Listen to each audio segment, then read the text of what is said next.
Kinokray muli ng mga netizen ang naging pahayag ni GMA Boss Felipe Gozo na tapos na ang TV network war.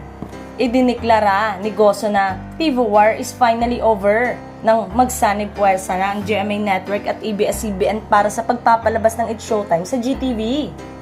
Maaalalang sa isang episode ng It's Showtime noon ay naging panauhin nito si Jane Oinesa. Napansin ng mga netizen ang biglang pagkambyo ni Vice Ganda nang mabanggit niyang may show si Jane.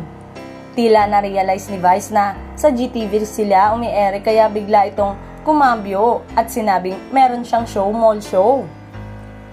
Dahil dito, napigilan at hindi na i-promote ni Jane ang show niyang nag-aapoy na damdamin na collab teleserye ng TV5 at ABS-CBN. Nang tuluyang makuha ng GMA ang It's Showtime bilang main noontime show sa Kapuso Network ay tila mas humigpit ito dahil bawal mabanggit o mag-guest ang stars ng kapamilya upang mag-promote ng kanilang serye.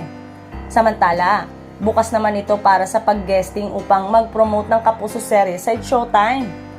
Marami na namang nakaintindi sa sitwasyon ng GMA dahil nasa Kapuso Network sila umi-ere. Hindi na pwedeng i-promote lahat ng ABS-CBN shows na ipapalabas sa TV5. Sa It's Showtime na utos ng Kapuso yan ay kasama sa kontrata nila. Sad naman na hindi na makapag-promote ng ABS-CBN shows sa sarili mismo nilang noontime show. Ba't wala? Ganun talaga.